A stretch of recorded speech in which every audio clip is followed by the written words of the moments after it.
I'm going to say a few words. Okay. Good morning. It's March 26, 2009. We're in Washington, D.C. At the offices of Dr. James Tozzi. Dr. Tozzi, thank you for participating in the Richard Nixon Presidential Oral History Project. Thank you. I've been looking forward to this. There's been a lot of activity recently about President Nixon. I'm glad to be part of it. Well, let's start off and just talk about your background and how you came to join OMB. You started off playing jazz. Yes, I attempted to play jazz. I taught at Tulane, and my nocturnal activities assured everyone that I was not going to get tenure because I hung around with jazz musicians all the time.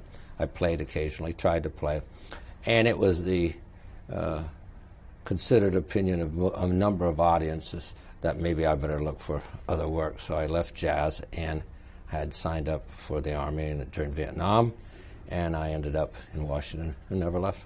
And you had a PhD in economics. Yes. What was your specialty? Well, it was sort of mathematical economics, and I did a lot of modeling. So when Secretary McNamara had the whiz kids, then the chairman of the Joint Chief, whose staff I think was Royal Allison, needed another group to counteract the military. So they pressed buttons on a computer, and PhDs with a mathematical background. And I was moved into the chairman of the Joint Chief's staff's office for a while. Now, was that in the Pentagon? Yes, I was in the Pentagon. I was one of the few people that weren't lieutenant generals. I was a lieutenant, which I got on the elevator a couple of times, and there's Pentagon was inhabited by the old end of the World War II generals, like General Abrams and General Strategic Command, and a lot of those. And one day I wore my uniform, and they marveled at it. They said they hadn't seen a lieutenant in years. How do you move from, what do you do for the Secretary of the Army? When I was in the chairman of the Joint Chiefs Staff's office, some way I got moved over to the Secretary of the Army, and I was a Corps of Engineers officer. At that point in time, the Secretary of the Army had oversight over the Corps of Engineers.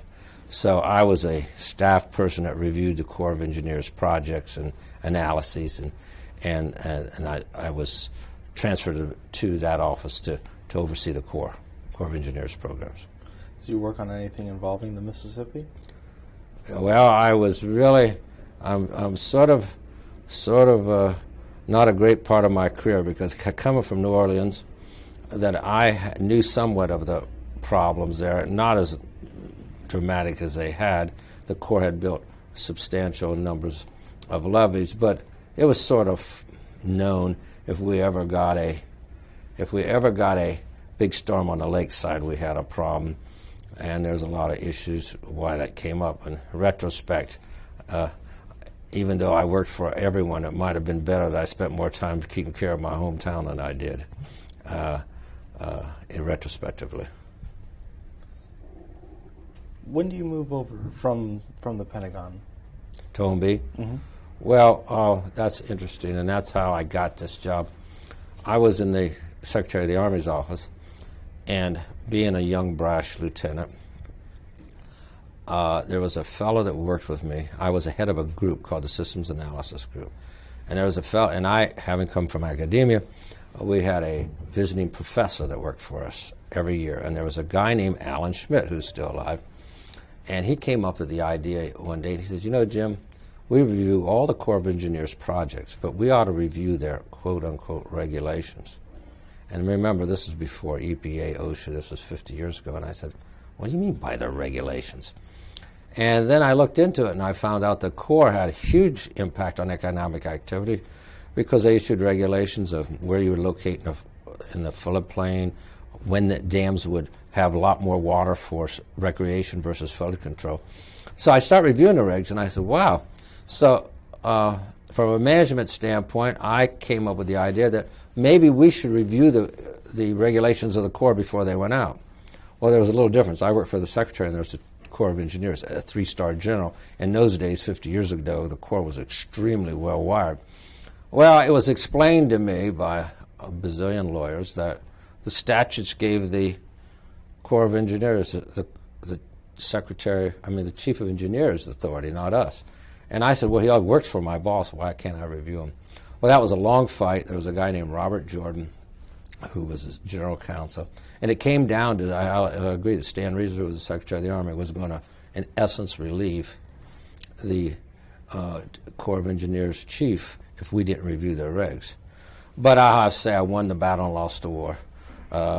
We got to review their regs, but when Bob Jordan left, I was banished to work in the bowels of some building T7 for the Corps of Engineers. And so I thought maybe I'd go back to New Orleans, but I couldn't play with jazz. I wasn't going to get tenured. And out of nowhere, the White House said, and this was under President Nixon, and this is where I think he's had a huge impact on governmental operations. They said they had just set up a process called, quote unquote, the Quality of Life Review, which was it was in 71, I believe. It was a 2-paragraph memo, and it said, from now on, all regulations issued by agencies dealing with environmental health and safety is going to go through the White House. That was a humongous decision. In part, I think they brought me over because of my experience with the Corps. And it's a Quality of Life Review, and I ran it, that for 4 other presidents. But the way it changed the government processes, this is in the bowels of how the bureaucracy works.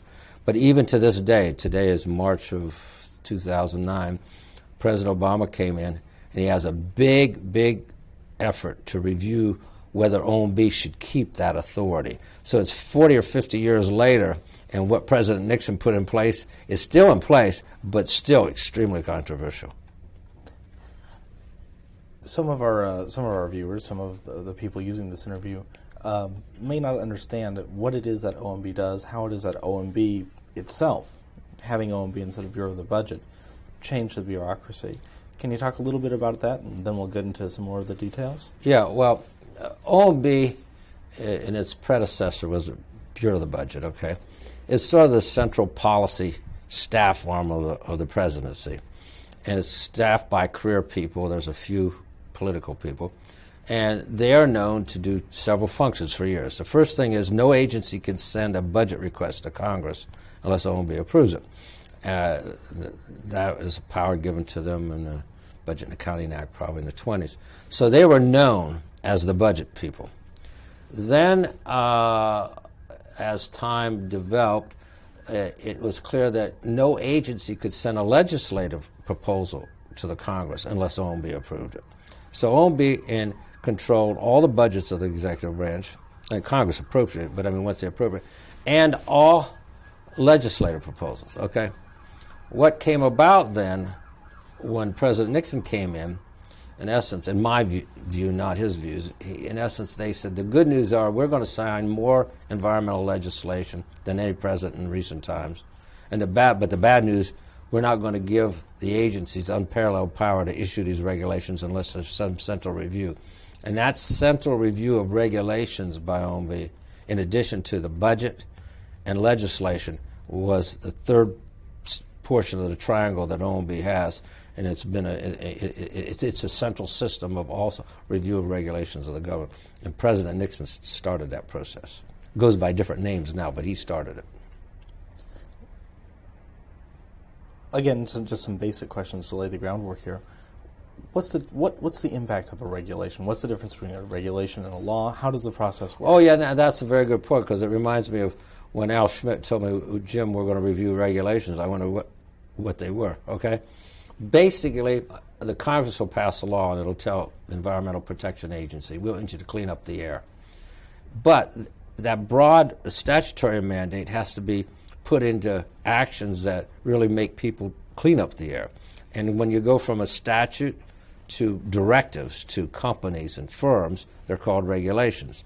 And these regulations get very specific. So they'll say, if you want to clean up the air, EPA will say, well, one of the pollutants is sulfur dioxide, so we're going to regulate sulfur dioxide. They'll write technical rules that'll tell all plants, all manufacturing plants that emit carbon dioxide, how you control it and at what level. Those are regulations, and they follow from the statutes. And OMB reviews every one of those by executive branch agencies now. How does OMB review these? What are the criteria they use to judge? Okay. There's that question and one other question I addressed. OMB, different presidents, President Nixon just wrote a 2-paragraph, says send all your regs over. But he did say we want you to look at the benefits and costs. That was in there. Subsequent presidents made it very formal, and they wrote an executive order that states all of the aspects that it should have. And they look at the benefits and costs. They look at they set precedents. They look at the impacts on small businesses. They look at the impact on paperwork. So the mandate got broader with different presidents, and that's their guide. That's their look. Now, the side question is, 2 questions that make it controversial. One, does OMB have that kind of expertise? Because you have to look at I'd let my audience add somebody that doesn't like my interview. Let's just wait for just a second. Unbelievable. I don't know. Well, you're on DuPont. Somebody's not moving. You're on DuPont Circle. Yeah. Well, at least we're not having a protest today. Oh, that's true. That's true. Yeah. My other office is right on the circle. You'd have big protests. All right. Okay. So let me go back. So there's 2 elements of the review that you have to look at. One, there's a question that they say, how does OMB have their expertise to look at everything from A to Z, technical issues, epidemiological issues, economic issues, all kinds of issues. Well, they're not experts in every one of their fields. What they're expert in is finding flaws in the analyses that support them, and they ask questions. So if the analyses seem short, as in New Orleans would say the ball don't bounce, then they send it back or disagree with the regulation. The other controversial portion of OMB's review is the one that dates back to my time in the Corps of Engineers. Doesn't the statutes give the authority to the agency head as opposed to the president? And there's a number of court cases and items that come up and say there's a unitary president, and so the president has that authority. Which means that the president can say, the Secretary of State, the Secretary of Energy, whoever it may be, because he works for me or she works for me, I can review what they're going to do. Well, to cross the T's and dot the I's, legally they say it, the bottom line is right what you say, but they deliver it with a little bit more, a little more subtly. Right. And what they say is that OMB reviews it, and you're the agency head, and I tell you this doesn't pass the criteria of the executive order, then you can make the final decision. But if you disagree with OMB's determination, you can appeal it up through the White House. And then some presidents, the vice president was the referee. But after that, theoretically, you could say, thank you, White House, thank you, OMB, and you could publish it. Under Nixon, you would be unemployed within an hour. Did that ever happen?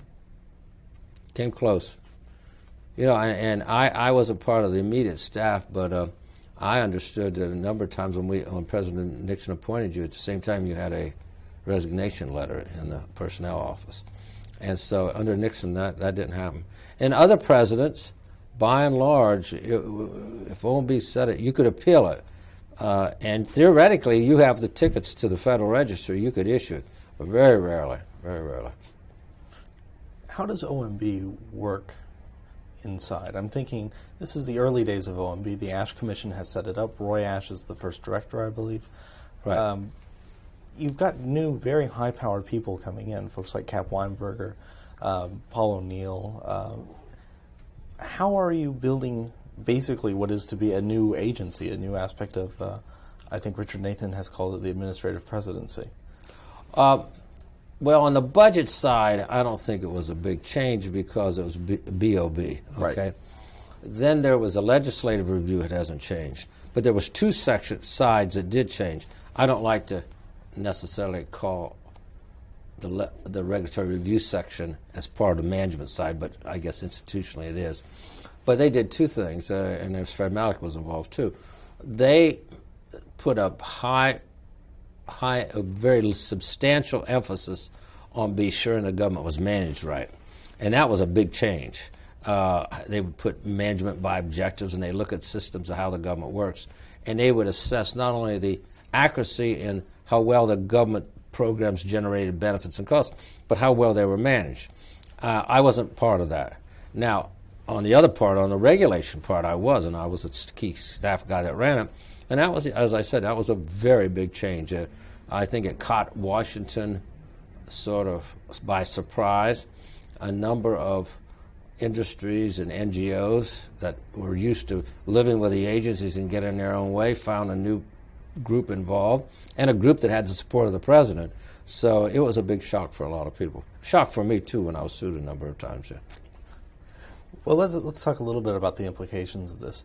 First, for you personally, you're in the bowels of the Corps of Engineers, and you come over to the White House, and you're overseeing a big part of the federal government. Yeah, I didn't think it got any better than that. I mean, I was read from eating red beans and rice, and I love red beans and rice. I just don't like them 3 times a day.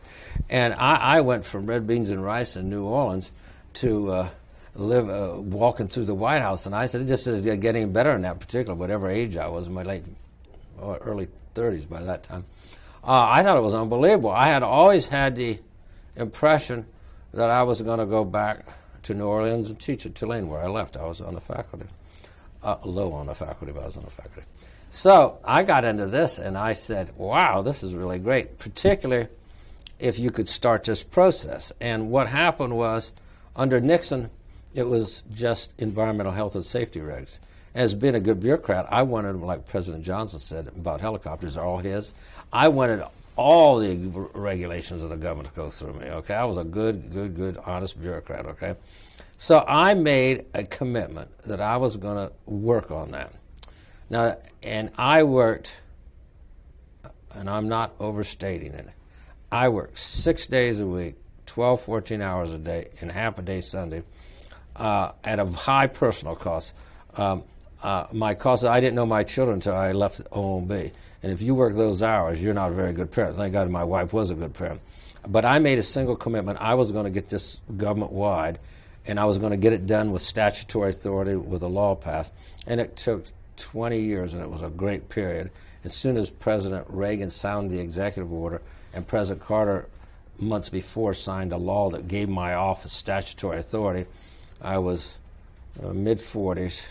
My wife had to raise the kids and could not afford to send my kids to college. So my wife said impossible, it was time to leave. So I had a great gig, man, 20 years. What were the obstacles you faced? The obstacles were a lot. And some people to this day, that's why President Obama is now reviewing this, do not think OMB should review the regulations of the agencies. And they think it for, not only they don't have the expertise, mainly they think the agencies should have their control and nobody's second guessing. So that was one obstacle. It's just a philosophical difference. I think the president's elected by all the people. He takes the heat and the rap if something goes wrong, and he should have the authority and his staff to review it. But put that aside. That's one obstacle. The second obstacle was there's entrenched public interest groups, whether they be industry-oriented or public interest groups or NGOs, that had the system pretty well wired down. You know, they knew the staff of the Hill and they knew the agencies. It was what they called the Washington Triangle. The Iron Triangle. The Iron Triangle, yeah. So if some little young person that eats muffled lettuce from New Orleans gets in the middle of that triangle, if you think the Bermuda Triangle is a problem, you fly through the middle of the Iron Triangle, man, you'll get battle scars. And I have a lot of them. Can you give us an example of what one of those iron triangles would be like? Oh, yeah. If you look in, you put Tozzi into Google, and it'll or go to the CRE, Center for Regulatory Effectiveness website.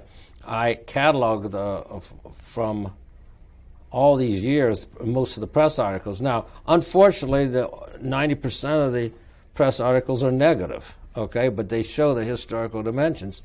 And there were a number of classic cases with agencies where we would take a position, they would go to the press or somebody, and that's no problem, we're going to the press, make it one-sided, and they would have congressional oversight hearings, and they'd bang you around, and we survived, but they were rather stressful.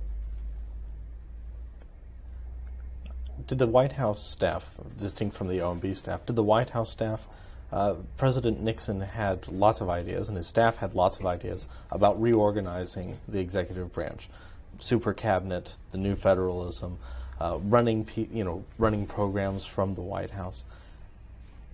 Did they look at your proposal to broaden the regulatory scope of OMB with favor, or was there some resistance? Do you know how John Ehrlichman thought about it, for example? There's something behind your question I want to answer. I think, we're in the same church or Pentagon, but or synagogue, but I want to make the different pew. The first question is, did Nixon or any other group oppose going government-wide? No, because I didn't try that till later after the president left. But let me take the other side of your question, it's very important. There's a question of with whether you're OMB. President Nixon had a lot of young people that spent a lot on their haircuts. And there were all these and dressed really well, running around the White House, and I didn't notice a lot of them would do. And there's a tendency for some of those people to call me, okay? And yes, did you get calls from the White House? Yes, to do something. But I had enough institutional base in OMB that I said I'll take them under consideration. So if you have a strong OMB that's transparent, then White House direct intervention into the rulemaking outside the normal process is somewhat minimized. And my point is, if you get rid of OMB's regulatory review authority, White House will be involved, but the public will never know.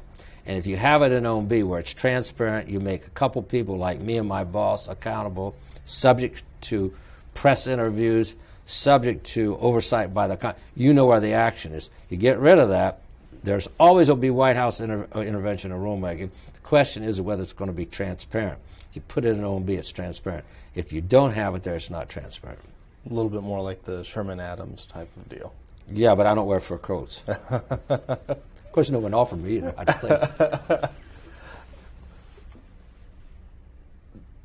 The Nixon administration, around the same time as OMB is going through the first term, things like NEPA, Clean Water Act, lots of new environmental regulations, setting up OSHA. There seems to have been a broadening of the use of the federal government's powers to engage in regulatory activity in things that were not strictly, economic, like the FTC or the SEC. How did that affect? This is kind of a new era in a respect in how the federal government views its ability to intervene in the economy, in society. Did you notice the paradigm shift at the time? Or? Yes, I forgot to tell you before. I headed all regulations. When President Nixon sent this quality of life review, I was on the budget side of OMB, and I was head of all environmental programs of the government, the environmental branch. And so they added that to my job. It was only later that I moved to set a separate job up. But in terms of, an economist would ask your question and say there's two types of regulation. There's economic regulation, social regulation. Economic regulations are done by what we call, quote unquote, independent agencies, FCC, the FTC, and those that are tribunal and don't report directly to the president. But all the remainder of the regulations is mainly social regulation, which is run by the executive branch. And you're quite right. The reason when Al Schmidt came into me and talked about regulation, I knew of the independent agencies. There was very little in the executive branch. And under President Nixon, and that's why they set up the Quality of Life Review, they knew. In fact, there is and John Whitaker's, John Whitaker was involved in this, but there was a group, and it's on my website. If anyone wants to know a history of this, you go to a website called theomb.us.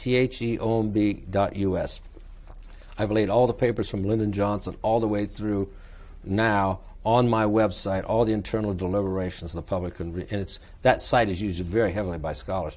But in any event, if you look at that, there was a a group called NIPSC, National Industrial Pollution Control Council, which was some very big CEOs. They saw this wave of social regulation coming and said we needed an overseer, and it was they that led to the creation of the Quality of Life Review. Yeah, and it was very apparent when I got there. When I first got there, just the Clean Air Act was just passed, and everything was after that. Oh, yeah, it was huge because we had a CFR that was mainly economic, and it was growing at a fantastic rate, and that's why they set this review process up. And at the beginning, it was just an agency. If EPA wanted to issue regulation before OMB's review process was set up, was there any sort of review before the administrator could issue something? Oh, yes. EPA was one of the leaders because they had such power. They set up a regulatory review shop in their agency. The question, though, that comes up, and I think that's one of the biggest impacts of OMB being in a regulatory process, is that if OMB is in the regulatory review process, the internal shops have a lot of power because they'll say, if you don't listen to us, you're going to hear it from OMB. So maybe a huge percent of OMB's effect is not because they change in individual regs, it's because the agencies do a lot better job before they get to OMB because there's a backstop. But soon as, and OMB's power has gone up and down over different administrations, and when its review powers have been eliminated or almost very low, those regulatory shops sort of dry up because the program people have a lot more clout than some group of economists or reviewers to the side. But if OMB's presence is there, they're very strong. So the fact that they coexist with OMB is very powerful and probably has as much impact on good regulations than does OMB's actual review of regulations. Well, you mentioned earlier the distinction between economic and social regulations. These social regulations also have an economic impact, though, right? And that's how we can do cost-benefit analysis. Well, what I meant by social regulations, economic regulations regulate how and when you get into the market. Social regulations regulate your activities, your health activities, your environmental activities. Activities are generally not caught in a market monetization figure. Yes, but they all have economic impacts, and that's why the administration asked OMB to review them. They're very substantial. EPA's is not only one. You mean HHS, a lot, OSHA, a lot of them have huge impacts. NOAA, big. How does NOAA? I'm curious. NOAA's come up a couple times in these interviews.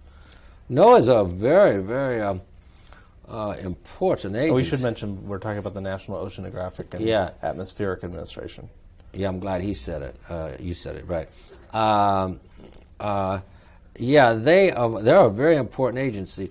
People think of NOAA being the Weather Service. That's just one arm. NOAA regulates the oceans and the related land and tributaries, a lot of them that go into there.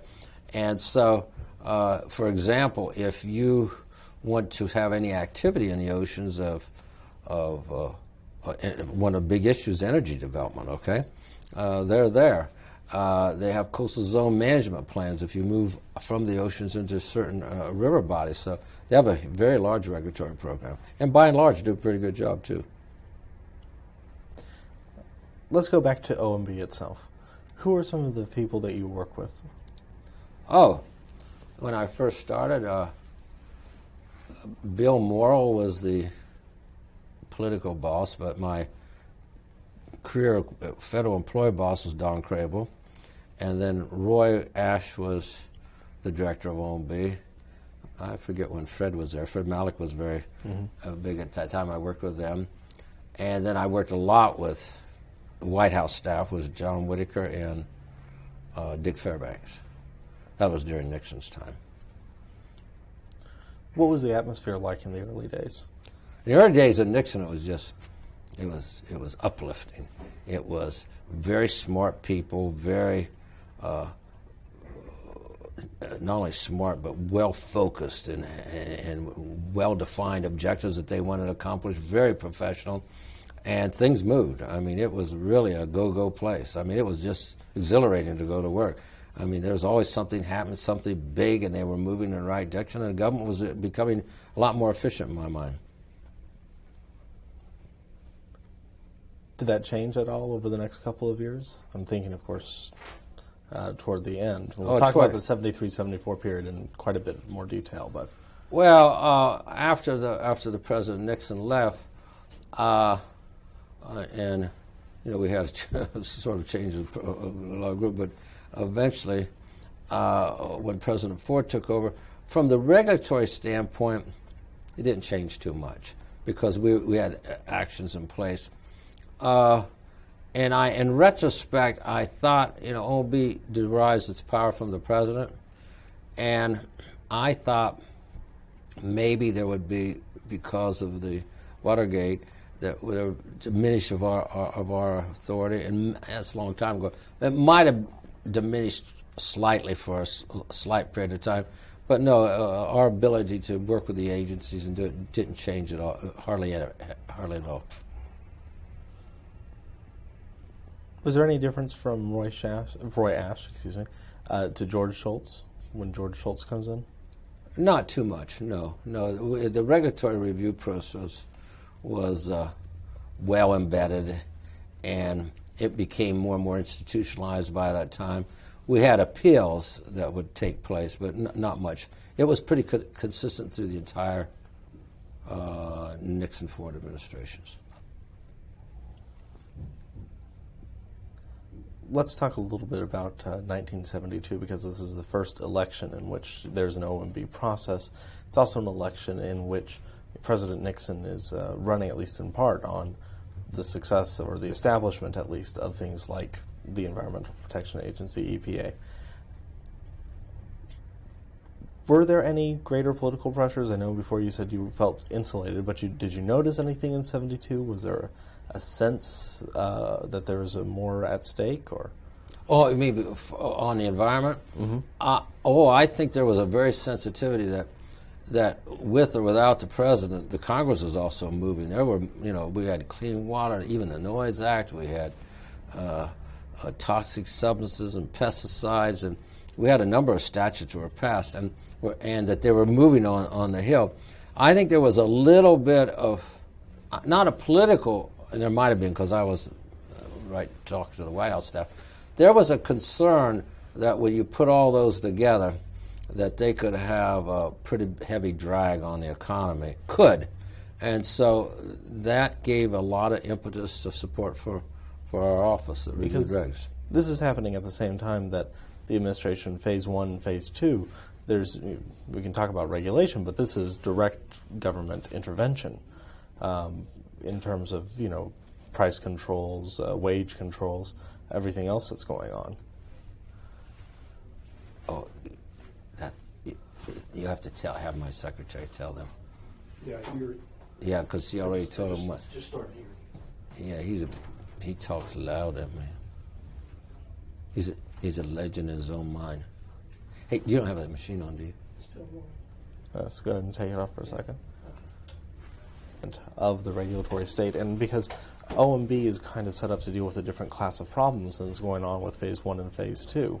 But we were put through all those statutes creating a regulatory state. Right. Yes. And that was sort of, people would say, was inconsistent with Nixon. Right, exactly. Yeah, it was. Okay. Is that right one there? Okay. So we were talking a little bit about phase 1 and phase 2 and government intervention, and how did OMB play a role in that? Well, if you look at that, on one hand, you would say the broad passage of all these statutes created a huge regulatory state, and it did. I mean, we were from virtually very small amount of social regulation to a very large amount, a number of small years, in very few years during Nixon. Then you may say, well, how would the Nixon administration, who were very free market based, cope with this? And I think the way they cope with it was twofold. First of all, regulations are very important. Regulations are a governor on a capitalistic society. And if you don't have some governor, an unbridled capitalistic society will have a lot of negative impacts. And I quote now what's happened between January and February or March 2009. So no one can be against all regulation. I think that's not justified. Having said that, in the early 70s, I think that the Nixon administration felt that a review process like that would give some balance to the program. And I'm not saying that was their only reason. Another reason was they didn't have a lot more choice. Congress was going to pass a lot of these laws with or without them. So I did a lot of, not lobbying, but represented administration on the Clean Air Act. And I was up there ensuring or trying to ensure with Senator Muskie and a very powerful staff person who was a very good friend of mine, Leon Billings, that the Clean Air Act was balanced. We had that impact, but we knew it was coming, so we either tried to help change the statute or ensure that we had a strong regulatory process to cope with it. Was OMB ever asked to do independent policy analyses? Because if you can't, OMB, there's a legislative review function, obviously, but if something's made a statute, a specific statute, then there's not really much rule for OMB, for the regulatory review process to work. Oh, your statement is accurate if the Congress wrote really, really detailed statutes, which they don't, thank God. They don't have the expertise to say whether you control something at 5 parts per million or 20 parts per million, okay? No, they don't. So there's a lot of flexibility in the implementation of the statute. So OMB had that elbow room to work within it. So did the agencies. But given that flexibility, that also means there's a lot of room for disagreement.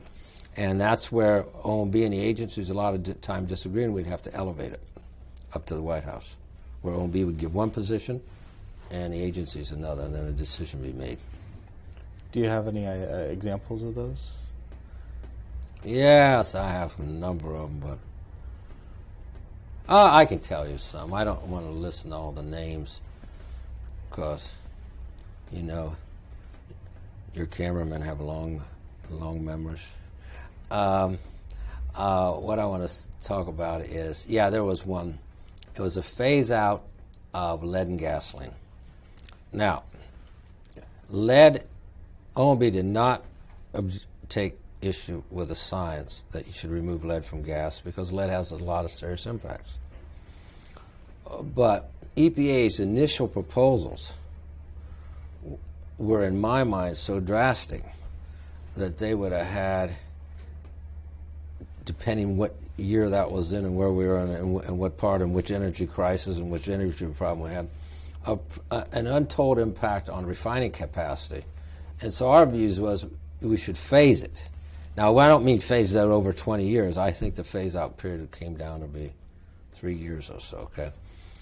And I forget the exact numbers, but initially, if we'd have let that rule come out with EPA, several things I think would happen. Their initial proposal, which was very drastic. One, you would have had a big negative impact in refining capacity. But more importantly, I think that gasoline wouldn't have been available in time for those rules. I think you would have had a big public backlash on the environmental programs. And we finally worked it out, we did with EPA. That was a very contentious issue, debated between the head of EPA and OMB and Lord knows how many, but it worked out, but that was very contentious. And this is a sort of classic calculus that you have to engage in when you're doing regulatory review, is how much is this harm or even this death worth? How much do you calculate that? Well, in macro sense, you look at the benefits and costs, and one of the benefits are you save, you decrease morbidity or mortality, and then there's a question of how you put a dollar on that, okay? And it doesn't matter how you do that, you get criticized, okay? But in OMB, economists are what they are always criticized, and their current administrations look at. Now, I can say this because now I'm counted as a senior, okay? There's a thing called the senior discount, meaning if you look at earning capacity over the time, the older you are, the less you're worth because you don't have the earning capacity. You don't need to be a PhD in economics to know that. That's called the senior discount, okay? Well, there's a lot of people in this town. I'm just taking it how this is in the one of the things of economics. They are just running over to the White House. They're running over to President Obama, and there's people say, "Oh, this is inequality." It's not inequality. It's a very fact of life. An old person like me doesn't have an earning capacity. Same person, 40 years old. You can hide under a rock, but that's the question. Okay, people don't like debates. In OMB's job, however controversial, is to force decisions like that and discussions like that. And you're not going to be liked. If you want to be loved, don't go to OMB. Join the clergy. Did you have those sorts of, when the Consumer Product Safety Commission is set up, did those sorts of issues come up more frequently? They should have, but see, the Consumer Product Safety Commission is an independent agency. Oh. And see, they don't report to the president. But let me tell you where they should have, okay? There's a little agency called the FCC, Federal Communications Commission. They make huge. Now, let me tell you the difference between the way they make a decision and the way in an executive branch. There's a rule which your industry, or not yours, but the it's called localism. What is the relative powers of broadcasters versus the local people, and how is that decision made, and do you have fixed amount of programming for local, and there's all kinds of issues, okay? If that issue was going to be made in the executive branch, that would be staffed out. The agency would make a regulatory proposal. They'd come to OMB. We would review it, and there would be big discussions. And we'd bring in other agencies. We'd say, oh, not only is it OMB and the FCC for an executive branch, it affects DOE, it affects DOD, and you would have interagency discussions. And there would be a sorting out of issues. Then you would funnel the issues, the more specific ones up that are very policy-driven. But it would be a very deliberative process, okay? Now let me tell you how it is in the FCC. The FCC has 5 members, generally 3 of one party, 2 of the other. They, when they have a regulatory issue, they don't propose a rule like the executive branch does, where they say there's a proposed rule, here's what we want to do, comment on it. They generally say, here's an issue we're going to look at. You write in and tell us. But the ultimate decision is made this way. When you get 3 out of 5 votes, it's a final rule.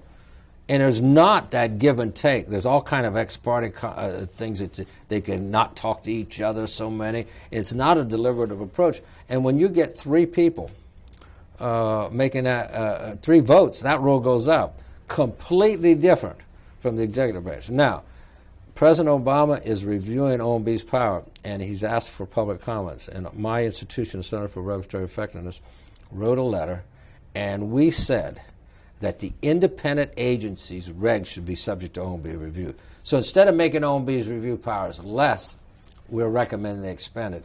And the American Bar Association just came out with a letter saying the same thing. So there's the big, and so CPSC is of that lineage and wasn't subject to our review. How do things change in the second term? Is there a marked difference? I mean, by this point, Watergate is, I think, more clearly in the air. You mean when President Ford took over? Before that, 1973, 1974. You mean before Watergate? Before the resignation. What was it? Was it in the air, you mean? Right. Yeah. Well, yes, that was probably felt more because, or at least we felt it more, and whether it was accurate or not, we're representatives of the president.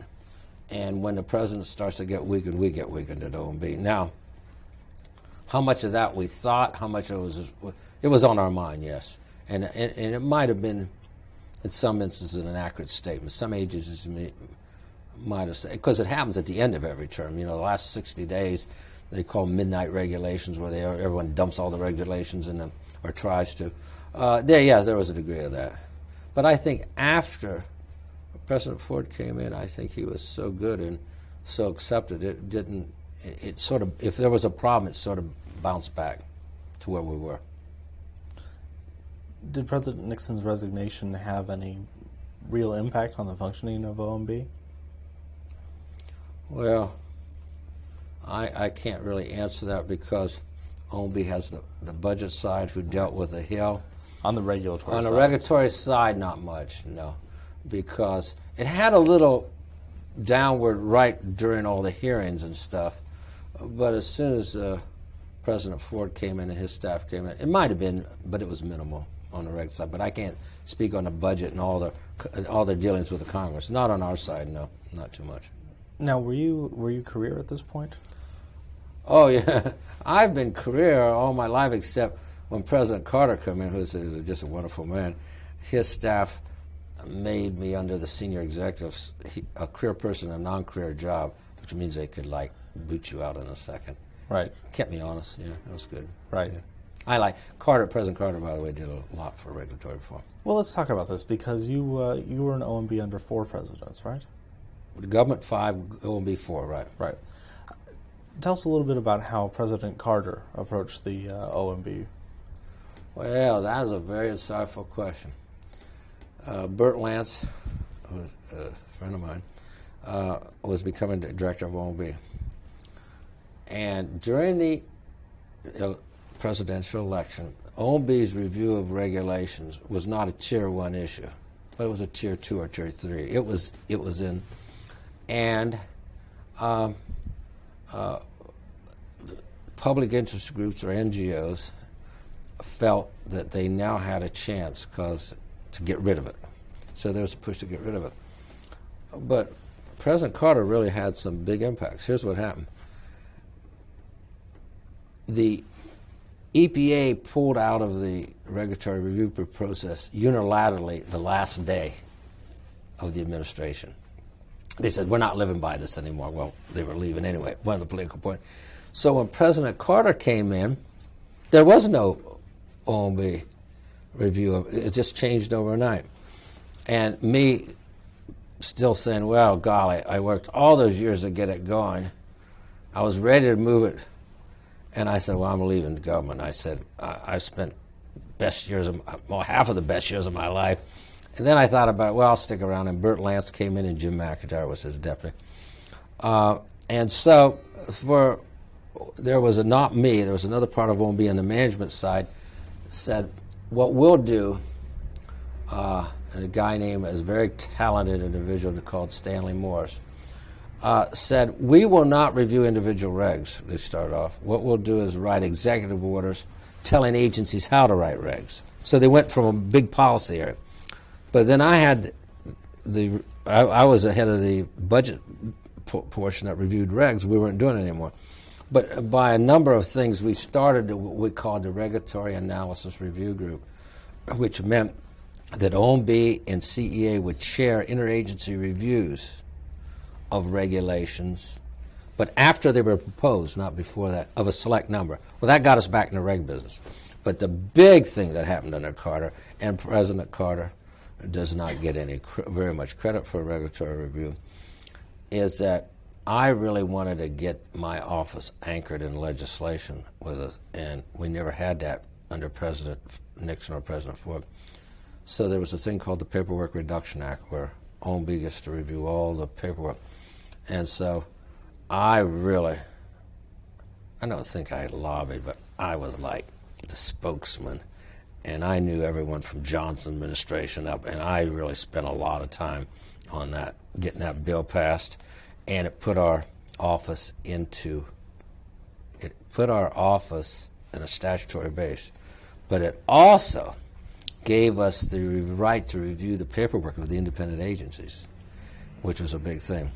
Anyway, this is a very controversial law. Now, I want to stop here for just a second, because this is, for anyone who's ever filled out a federal form, this is the law that's referenced at the bottom of every form. Right. If you read your tax, it says OMB control. I'll tell you a little story on this. One day I closed or stopped a form from Treasury, and around 9 o'clock Bert calls me, Jimmy, is it true that you stopped this form? I said, oh, yeah, I don't know what it was, but he said, do what you want, but remember, that's the only agency in the government that makes us money. So all their tax forms were cleared, okay? But it is subject to that. Well, anyway, it's an interesting story. You can see that I worked for a number of presidents. I think President Nixon did a lot, but I almost I'll tell you the other side, President Carter did also. What happened was the Paperwork Act passed after President Carter lost. So OMB's job when legislation is to analyze it, and we do an enrolled bill memo, what's called, and we send it to the president. After President Carter lost the election, virtually every agency in the government told him to veto it, and my office would have been. And Stu Eisenstadt was the chief of staff, and me and somebody else. Anyway, we went down there right when the paper was going to the president, and I think it was Wayne Granquist went with me. And we went and pleaded with Stu. He said, you got to go down this night and tell him this is an important bill. Anyway, I said, we're going to lose it. And Jim McIntyre was working with the agencies trying to calm down their objection. But by and large, the bottom line was to Carter, President Carter, don't sign it, this is bad. He signed it. And that was remarkable. That was after he lost the election, and that gave us a statutory base.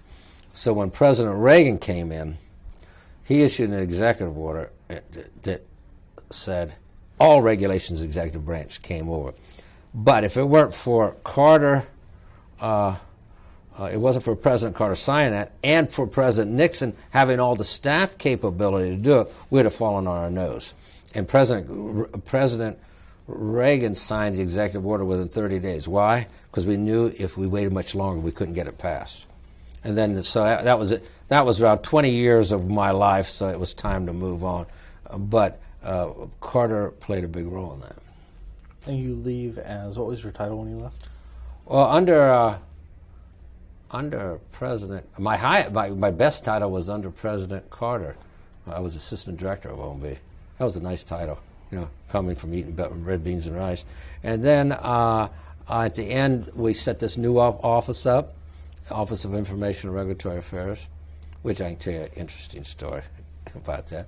You may not like it, but I'll tell you how the affairs got into that title.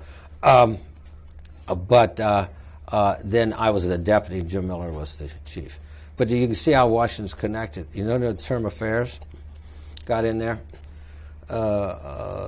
When we were writing the act, there's some people in the Senate didn't like central review. And Jimmy Graham, Councilman Graham, who's a very good friend of mine, was the counsel to Senator Kennedy. And I had the office set up. When Jimmy sees this, he's going to read. He'll like this interview. When we were setting the office up, I had the Office of Information and Regulatory Policy. And Mr. Councilman Graham said, "Oh no, we're making affairs now." And we debated at 2:00 in the morning. He won, and that was sort of a way to not make it look so as powerful as it ultimately became. Well, that's one way to do it. I mean, if people are just looking at the names. Right. But he made it. He put the affairs in their affairs. It was policy when I had it, but I wanted the bill passed. Now, Senator Kennedy did something very big too.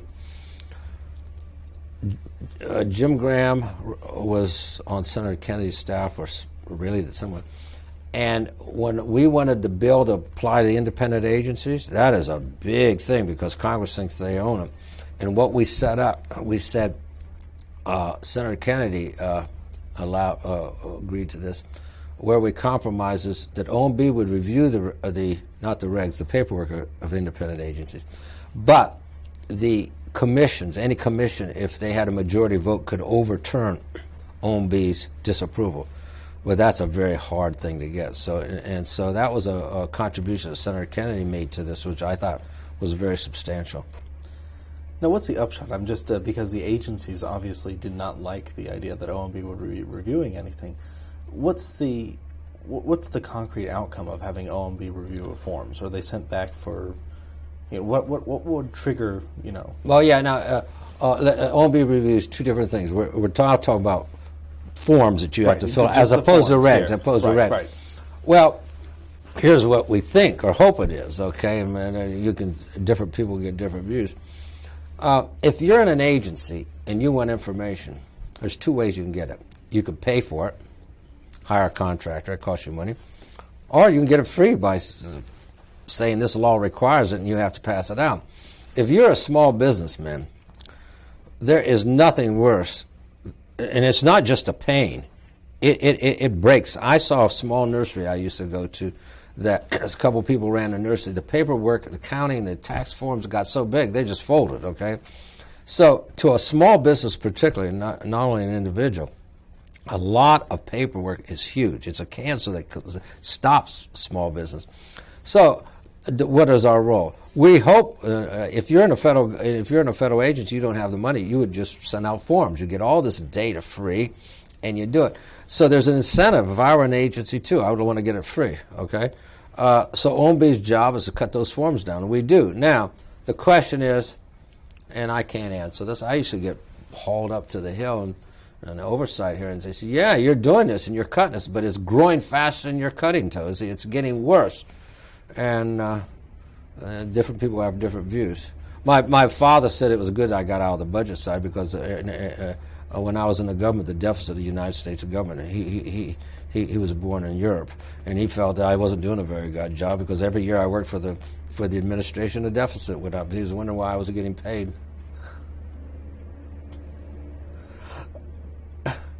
I'm not sure how OMB would work if that was the criterion that they judged the.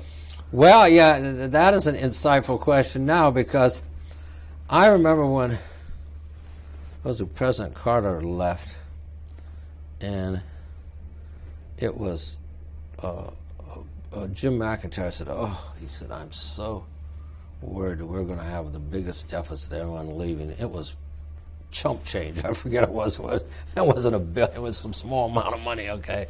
And if you look at the deficits we've run on by both Republicans and Democrats recently, we're not talking about billion-dollar programs anymore. We're talking about trillion-dollar programs.